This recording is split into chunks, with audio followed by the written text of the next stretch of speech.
guided to under Islam, even under Islamic law. So, for example, we have wajib. We have this rubric of 5 different rulings on Islamic law. Those things which are wajib or obligatory, mustahab, recommended, mubah, permissible, makruh, disliked, or haram, impermissible. Everything other than haram. Okay, haram is the only absolute do not. Everything other, these 4 other issues, whether it's disliked, whether it's permissible, whether it's recommended or wajib, all 4 of these, other than haram, are actually permissible. They're actually things that we can do. We can do them with a certain sense of. We can do them with a certain sense of dislike or like, a certain sense of ethical commitment or not, but we can do them.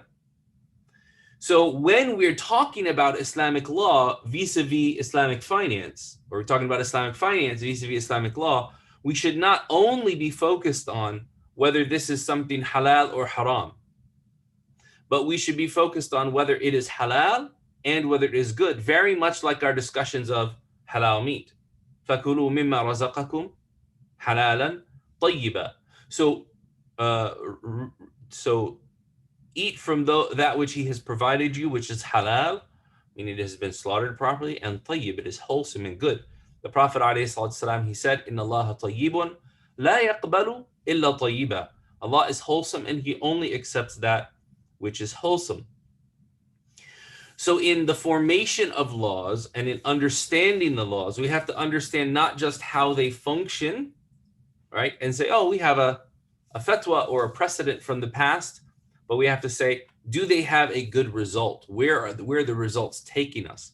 Are they in line with what Allah subhanahu wa ta'ala and his messenger sallallahu alaihi wasallam want from us at any given time? And that is, in fact, the most basic definition of al-hukm al-shar'i. The most basic definition of a legal ruling in Islamic law is al-hukmu ma yuriduhu Allahu wa rasuluhu mink. The ruling is that which Allah and his messenger want from you. So coming from the point that everything in Islamic law goes back to this precedent or this preset of being pleasing to Allah subhanahu wa ta'ala or not, being in line what he wants from us in that situation or not, it's important to remember that we take into consideration everything which Allah subhanahu wa ta'ala has allowed us for.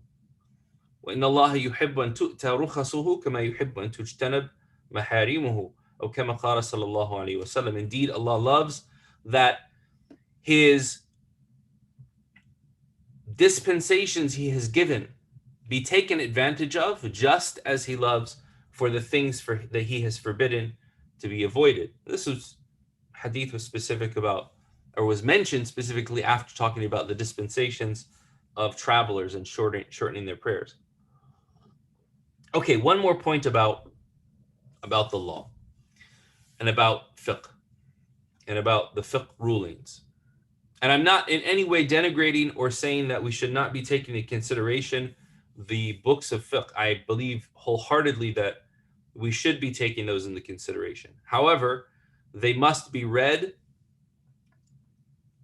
faithfully, substantively, and in line with the greater objectives of Islamic law. And pointing to this point, Ibn Rushd al-Hafid, rahimahullah ta'ala, the Ibn Rushd, the grandson, the great Maliki scholar, philosopher, jurist, who wrote the book Bidayatul Mujtahid, when he spoke of, actually, it's very interesting that this comes up because he mentions this in Kitab al-Sarf. He mentions this in the very first portion of his chapter on currency exchange. And he says that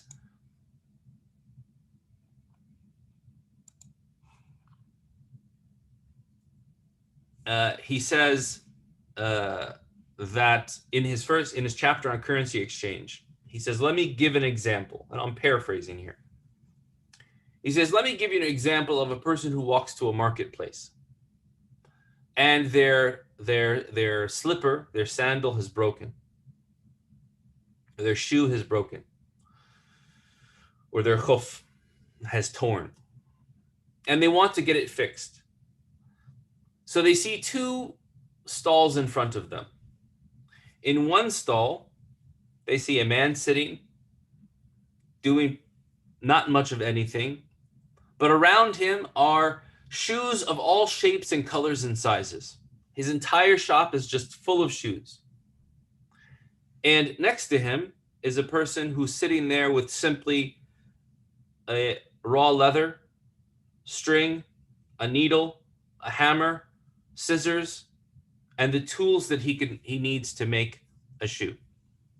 Most people would run to the person that has all of the shoes in, hanging from his shop and shop for the shoe there, putting on a shoe, taking off a shoe, putting on a shoe, taking off a shoe.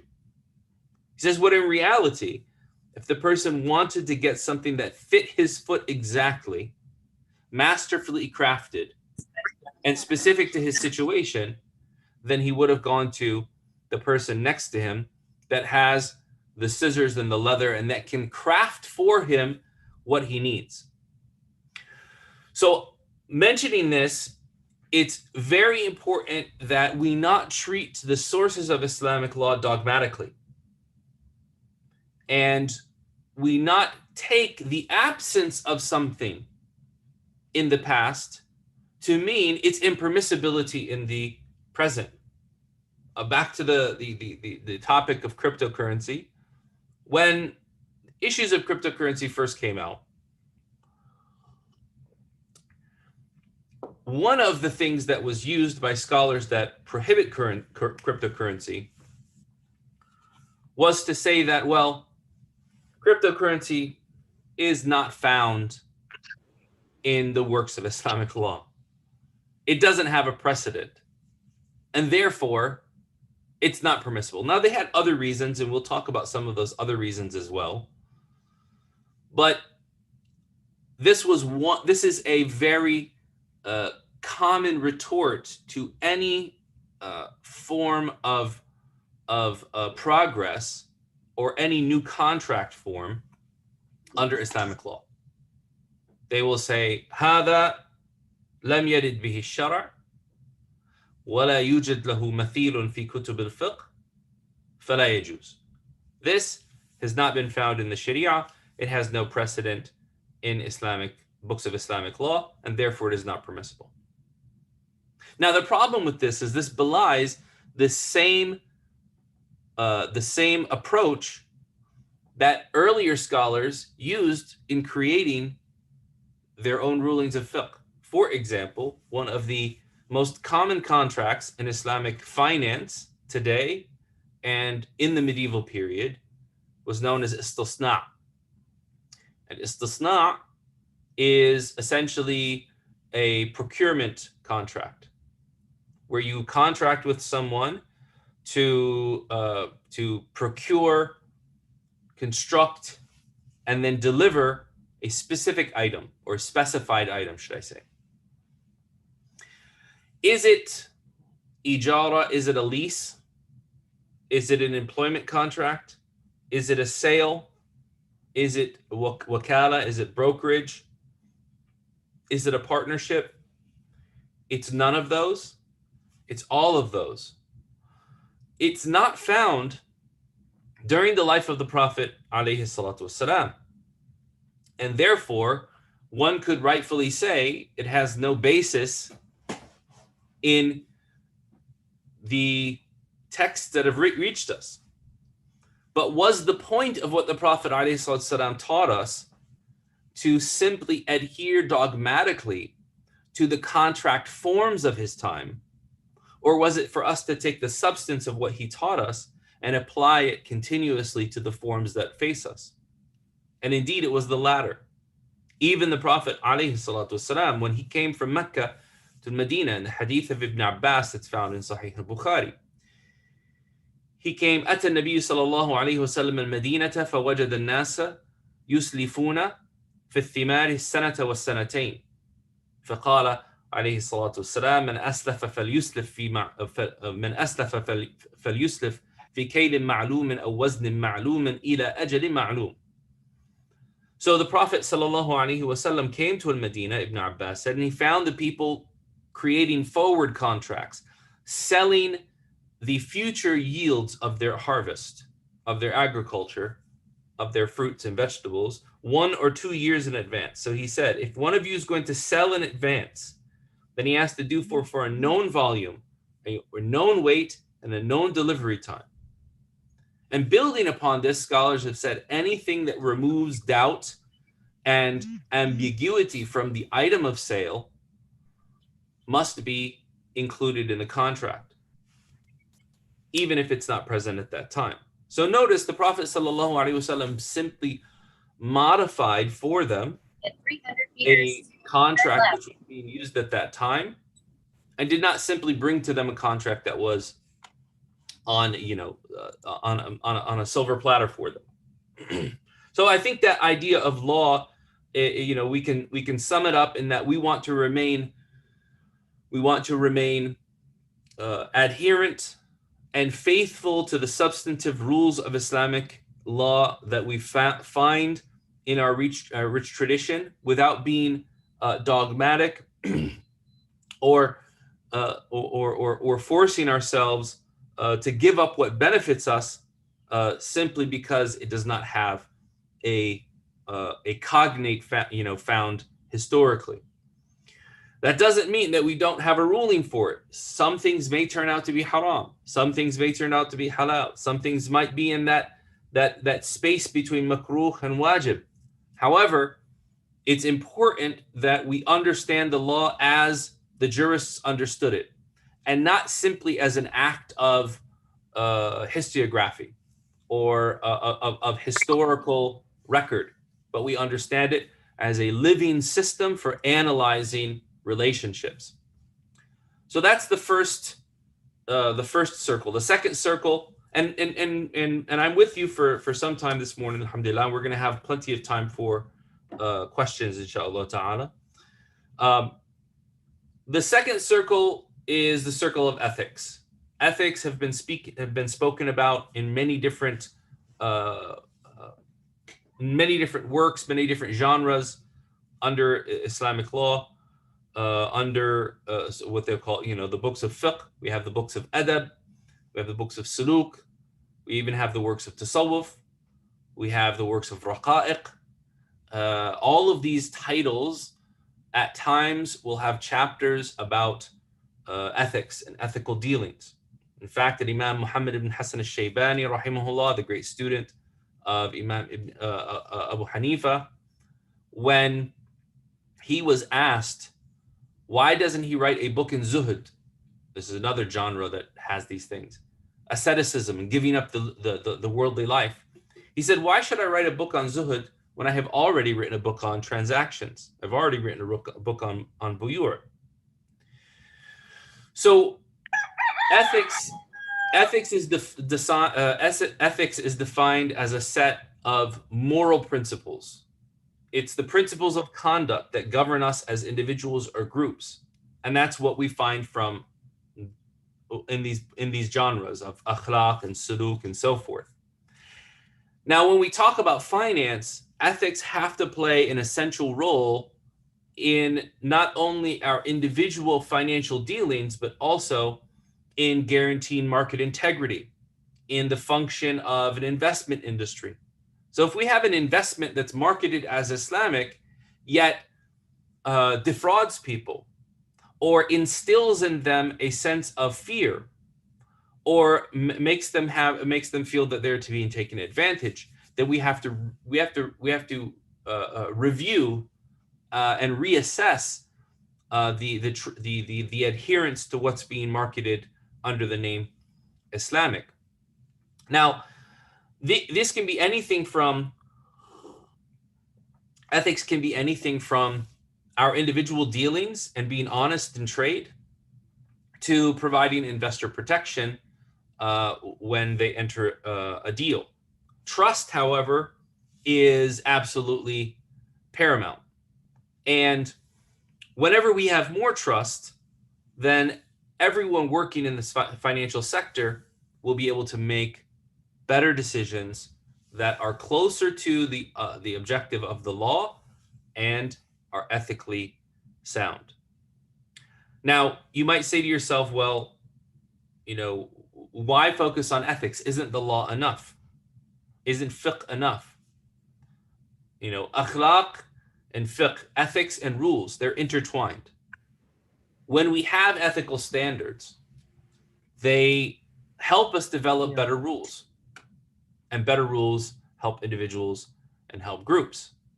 They help us think about and apply our ethical standards, and they help us create systems that are based on our values as Muslims. Again, going back to that definition of al-hukm al-shar'i, ma yuriduhu Allahu wa rasuluhu mink, whatever Allah and His Messenger want from you.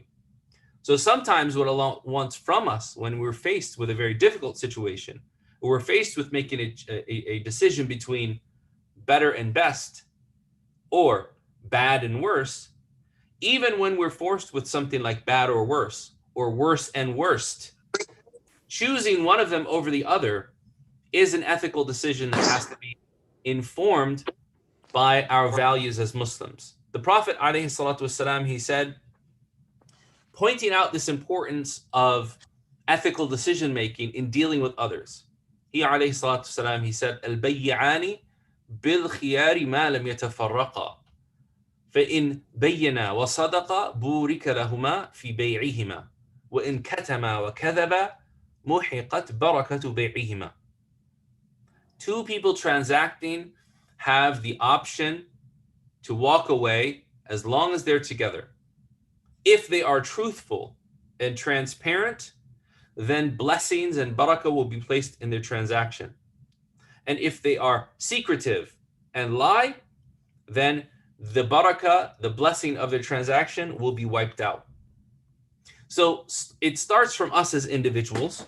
But as we said, in modern economies, we cannot be fooled to think that our financial institutions and our financial systems are devoid of values. Indeed, they function on values. And the question is, are those values dear to us as Muslims, or are they not? And we can better understand that by better developing ethical standards that work in tandem with the laws that we follow. Lastly, and I'll summarize up with this. We want to talk about the circle of philosophy. Philosophy, you want to call it ilm al-kalam, you want to call it ma alayhi nas, you want to call it sunnatun nas, you want to call it al-ma'rifa, whatever word you want to point back to genres and topics studied in the past, it's present in our corpus of Islamic thought. And many times we think that finance and philosophy are just worlds apart. They don't overlap in any way. It doesn't play a role in our life. But in reality, how we conceptualize things not only plays a role in ethics and how we understand what is becoming or not, what is best or not, but also law. And this plays into several different metaphysical issues. And again, because it's kind of the issue of the hour, cryptocurrencies again. One of the more metaphysical issues that comes up is, what is money? What is it? Is money? There are some who will advocate for a gold only standard or a gold and silver standard, and not take value to be represented in anything else.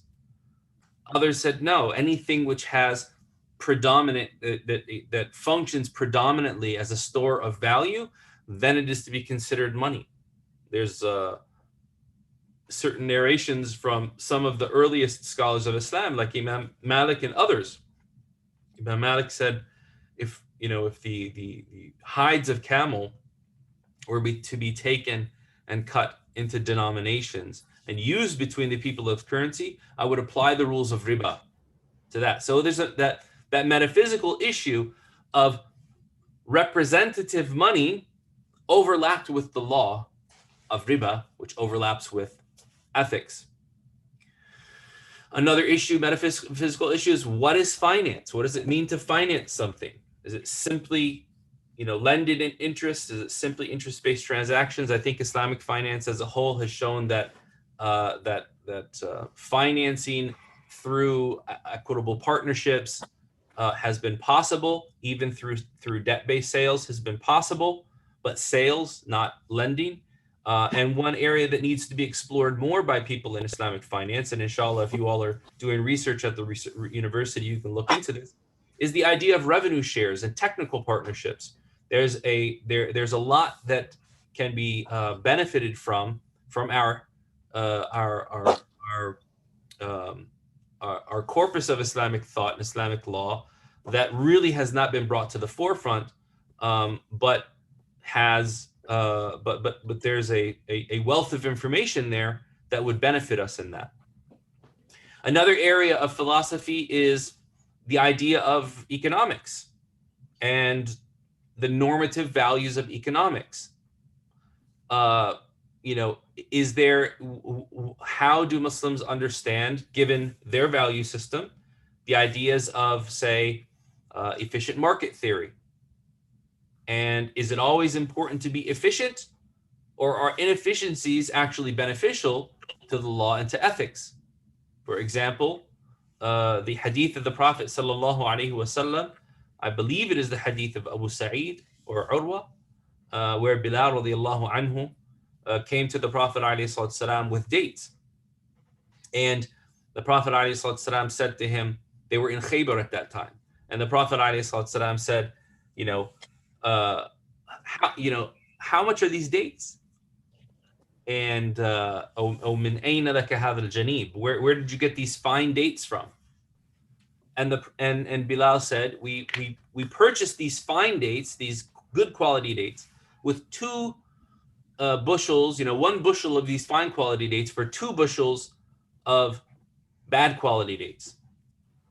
When he heard this, he said, Awwah, aynur riba la taf'al. He said, oh, this is the epitome of riba, don't do this. فإن كان لا محالة فبيع الرديء بالدراهم واشتري بها جنيبا أو كما قال صلى الله عليه وسلم بيع الجمع بالدراهم واشتري بها جنيبا. He said, if you have to do this, then what should you do? Sell the bad quality dates for cash. Then take the cash and purchase the good quality dates. What was the Prophet ﷺ doing? He was marking to market. Even though that might be less efficient, it actually is better in protecting the market as a whole. So bringing out those ideas, the normative values are important. Challenges to portfolio theory. This is a big area for people that are involved in investments.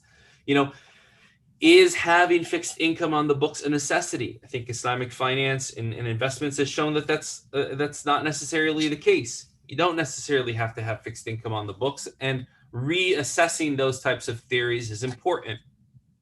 Looking at areas of philosophy like behavioral economics. There's the rational man theory. In our Islamic tradition, we find the scholars talking about ذوي الفطر السليمة, people who have uncorrupted fitra, uncorrupted dispositions, as opposed to, for example, fasadu zaman, the corruption of the times. And how does that affect the rulings that you place and the regulations that you place? And when the state regulates something, what effect does that have on individual transactions? So, for example, I was just reading research the other day about the futures market. So, there are some who would say, no, the futures market is the sale of items before they're owned. And others would say you're not selling something that you don't own, because nothing comes to the futures market except through a clearinghouse, and that clearinghouse guarantees both a buyer and a seller and guarantees delivery. So does that regulatory framework change the individual ruling or not? That's an area that has to be explored more, not just on an individual legal basis, but as a philosophy. And then I think lastly, and this is probably even more, relative to so much of the financial problems today, are issues of political philosophy, social responsibility in finance. Financial systems, they form the central infrastructure of our modern economies and our modern society.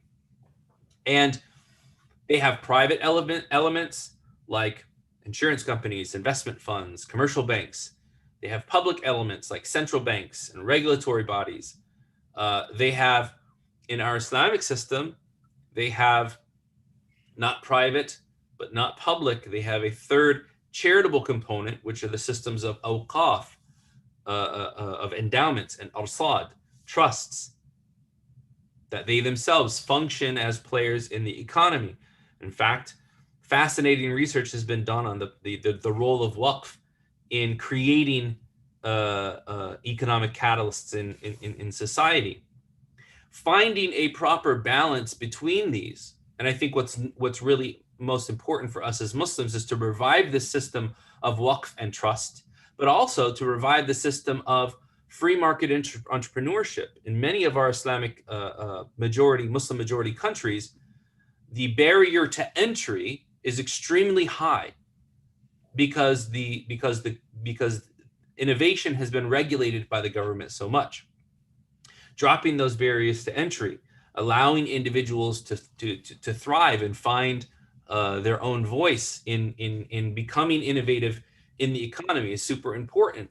Also, bringing back that role of money that is not necessarily individually owned, but is also not being controlled by the government is super important.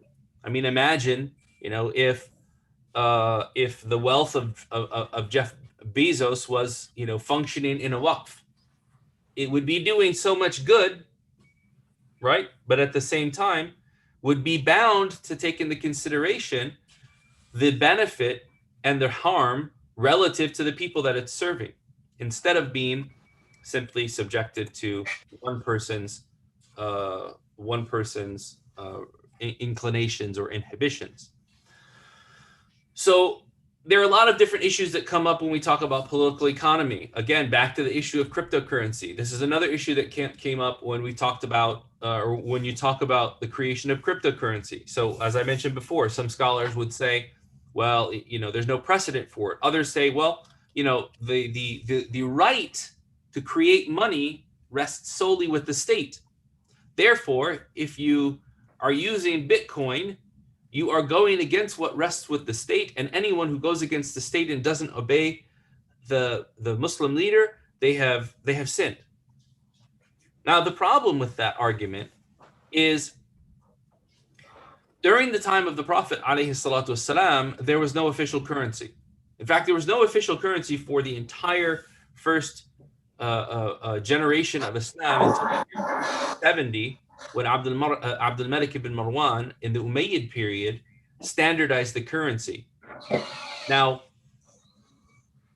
I say that to say that during the time of the Prophet ﷺ, they simply used gold and silver that was from the Sassanid and the Byzantine empires. They used gold ingot and other forms.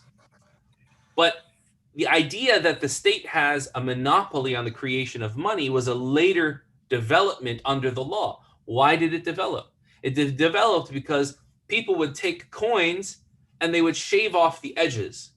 And there's whole chapters in the books of fiqh, and in fact, there's whole books written about this. Ad-darahim al-muqarrada, and shaved darahim versus unshaved darahim, and notched darahim versus unnotched darahim, right? Because the jurists wanted to ensure that people were being treated fairly, and that money remained free from fraud. So standard currency and the creation of money by a central authority was the one way that they could ensure that not only would people's money supply be free from fraud, but they would also have recourse when it wasn't. So the objective of this of scholars saying that authorities have the right to issue currency was to provide for a greater objective of preventing fraud and allowing recourse. So if a currency does that without having to be centralized, is that permissible or not? I feel it's permissible. Why? Because the objective of the Sharia has been met, and we have no dictates from the Prophet ﷺ that would say otherwise. So mediums of exchange are simply matters of custom. It's when we don't really have a lot legally there to discuss. But as a political philosophy, right, this is where really Bitcoin and crypto have challenged notions of political philosophy for many Muslim scholars and in many Muslim majority lands.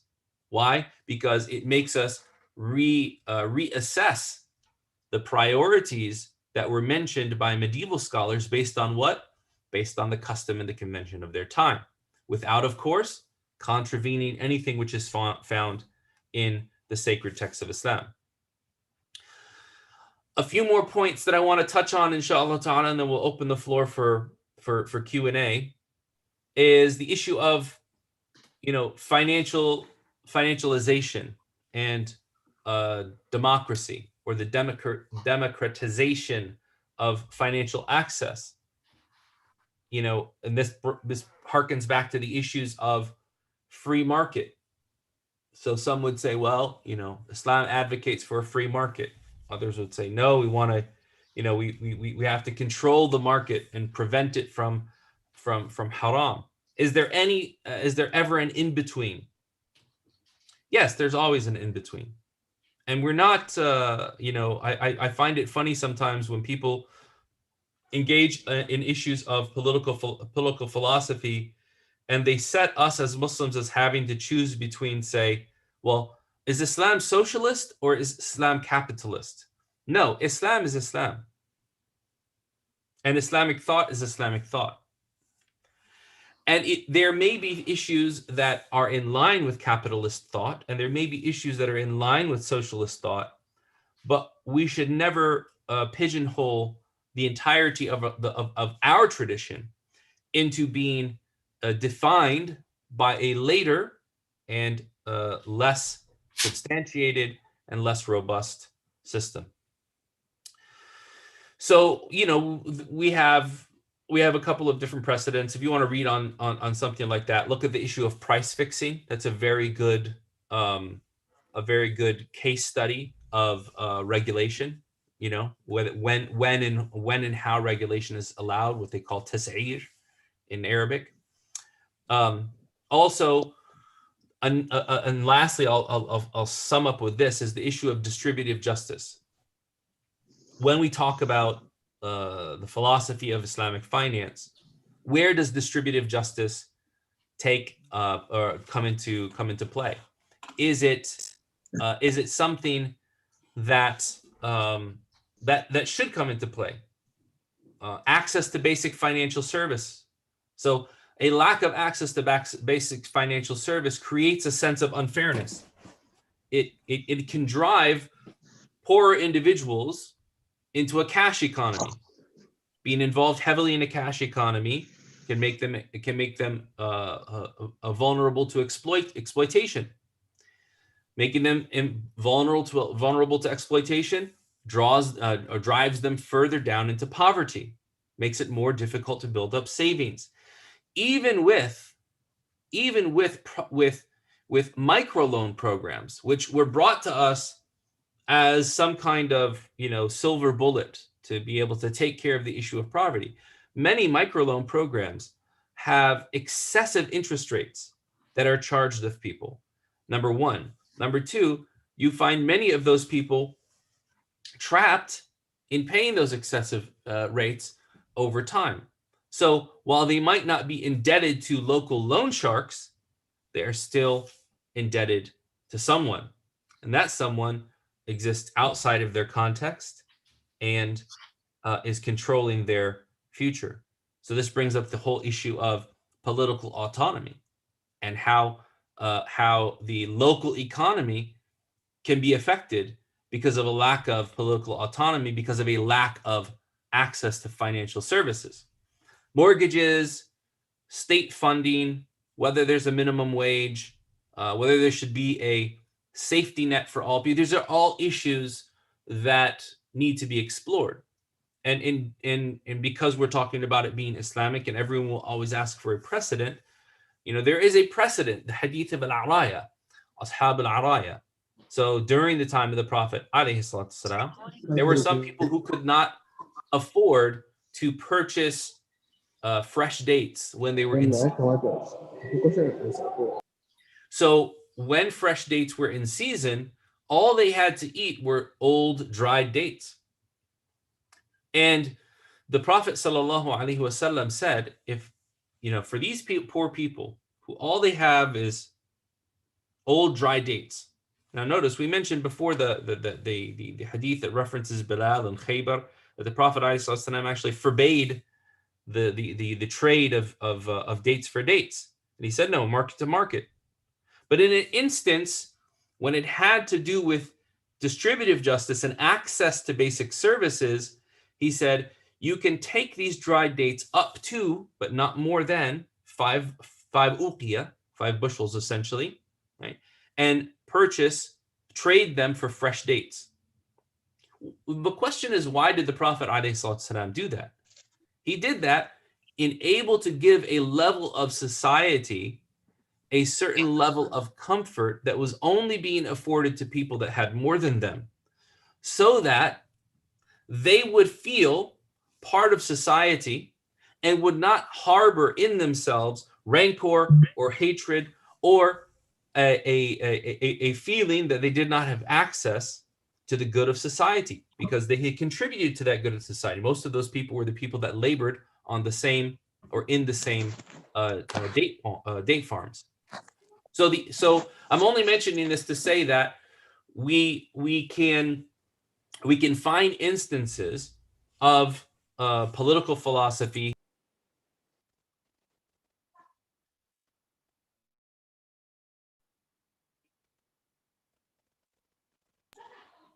Okay. We find instances of political philosophy where the rulings need to be reassessed, but we also find issues of political philosophy talking about Islamic finance that need to be explored and substantiated from primary texts from the Quran and the Sunnah. And so with that, those are those 3 circles: the areas of fiqh or law, the areas of ethics, and the areas of philosophy.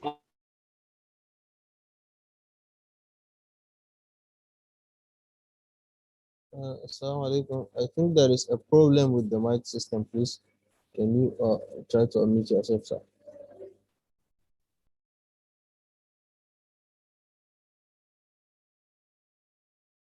Okay, someone keeps muting me, please. Okay, I'll reiterate because I guess I was muted for a second and I don't know if you heard that, but we have these 3 areas. Number 1 is the area of law, of fiqh. We have the area of ethics, the area of philosophy. All 3 of these have to work together if we want to create robust systems in which we have fair, equitable, and substantive adherence to what is pleasing to Allah subhanahu wa ta'ala and His Messenger. And with that, I'll conclude with sallallahu wa sallam ala nabina Muhammad. Alhamdulillah.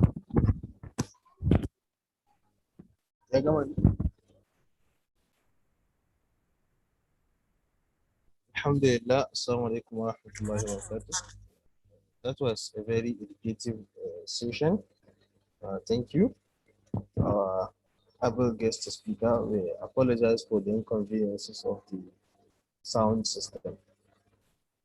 No worries, no Same worries. thing, I'd like to use this same opportunity to pass the information to our audience that this program is also live streamed on YouTube at 9 MSSN YouTube channel.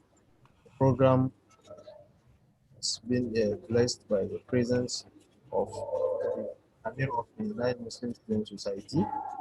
Also, our guest speaker for the program today was Stars Joy Bradford, who is a graduate of the University of Medina, who has a very wide range of profile LinkedIn on all other platforms. Distinguished participants, I will now open a question and answer session for all our participants. If you have any question or contribution or comment during the program, as I mentioned earlier, this program was very educative, and although as our guest speaker also mentioned, the program is covering a very broad topic, the topic of Islamic finance, which has been metaphorically pinpointed today by our guest speaker, Mr. Stars Joy Bradford. Please, distinguished ladies and gentlemen, for question and answers, the session is open. If you have a question, please indicate and ask your question. Thank you very much. Jazakallah khairan. Thank you so much. Happy to take anyone's questions. And as well, if you come up with questions later and you're on Twitter, then you can always just tweet at me. Make the question public, and we'll have a discussion in public about any of the remaining issues. But please, anyone that has a question, please go ahead. So I think before questions come from the from the guest, from the participants, I have a personal question that I want to ask, like, regarding you made mention of endowment, which is a work-off system. So please, like, is it also right to say that this work-off is part of, let's say, like you made mention that it's part of the Islamic finance system, right? So my question basically is it right to say that a work-off, like a country now, a country that consists of, let's say, like our country, that is a secular state, can we establish a system of work-off within the public fund, part of the, I mean, part of the economy of the country? Yeah, so absolutely. I mean, having a waqf is considered to have its own legal persona. It operates independent of the state. It operates like any individual would.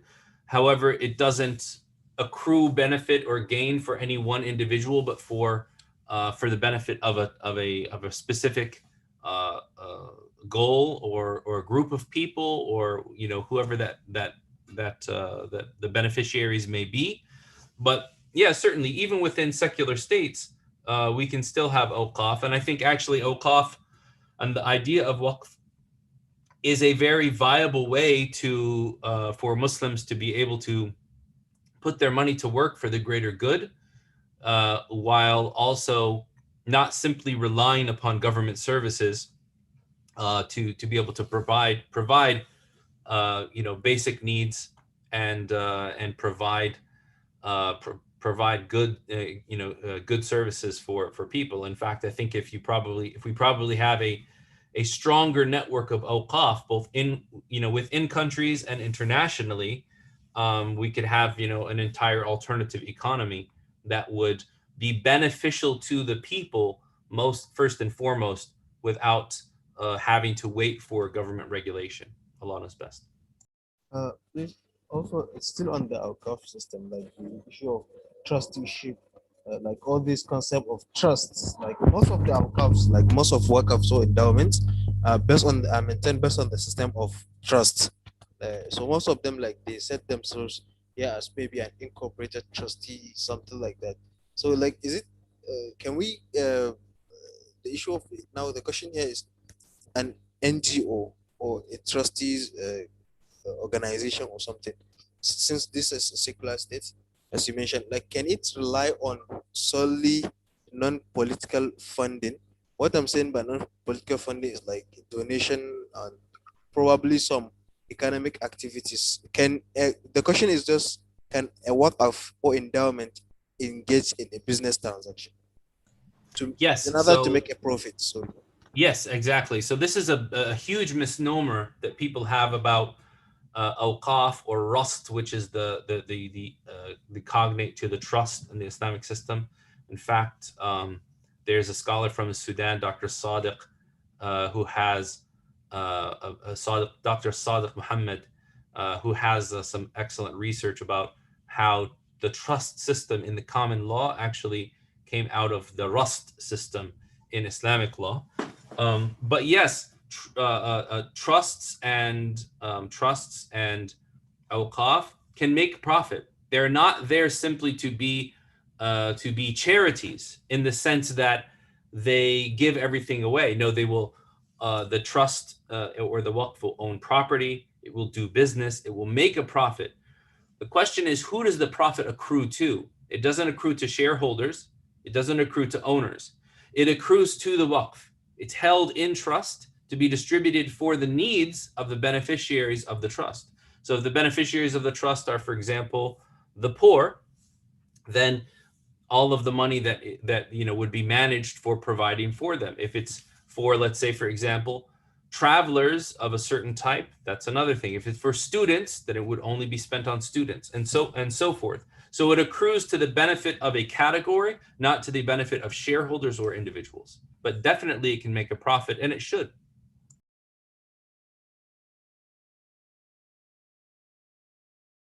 thank you very much for the question. This as an Islamic finance specialist, I've asked two more questions. I'm sorry, but as Islamic finance specialist, which kind of business or investment will you recommend for a work of for a trust? So in my professional opinion, I think when one of the things to get up to speed with a waqf is to start with what they call the cash waqf. This was issue talked about mostly by scholars of the Hanafi school, but it allows you to be able to designate funds, and those funds are then invested and reinvested. Um, and a cash waqf doesn't necessarily, it's a legal entity that holds value, but it doesn't necessarily hold property. And so, if you have the ability to use that cash for trade, then perhaps that would be the most beneficial, because you'd be able to not only hire people in the local economy, uh, but also benefit the local economy through trade.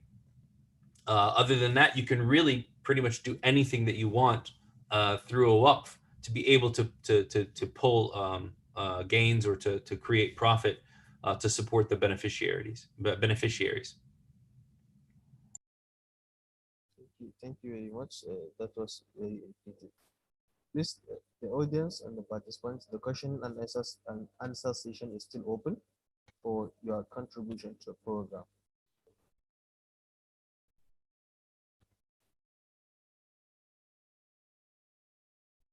Question and answer, please, at least from our economists students. The lecture was very educative. Alhamdulillah.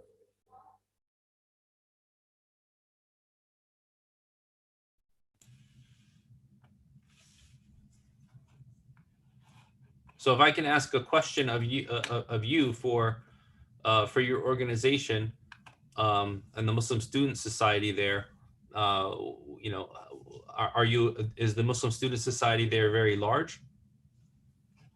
Yes, Alhamdulillah, it's a large society. It's although it's limited to the university environment, but it's a large society, at least within the university campus. Inshallah. Excellent. Alhamdulillah. Inshallah, hopefully I can come and visit you all there. I've always wanted, and I have many friends that, here in Houston. I live in Houston, Texas. We have a very large Nigerian community, and I'm very close with the Nigerian Masjid Association here, known as Masjid al-Mu'mineen. So In the past, our Imam has invited me to visit Nigeria with him, but I've been unable to take him up on that offer. But inshallah ta'ala, hopefully, when travel opens back up, I'll be able to do that. Inshallah, we will be glad to see you in Nigeria. In the absence of any question, please we can just make a closing remark on behalf of the Nile Muslim Student Society, and also on behalf of also our able guest speaker, Mr. Joy Bradford. Using this opportunity to thank all of us for our presence. This presence has been invaluable and without any doubt has helped make this event a massive success. We look forward to seeing you again, sir, inshallah, where we shall be convened to deliver and discuss another lecture. Thank you very much for your participation. Thank you so much. Wa salam. Jazakallah khairan for having me. May Allah subhanahu wa ta'ala put barakah in your actions, bless each and every one of you to the best in this life and the next, and put barakah in all that you do. I'm honored to have been a guest, and I hope to see you all again, inshallah. Assalamu alaikum. This, sir, I want to ask, like, if I can get your email or something.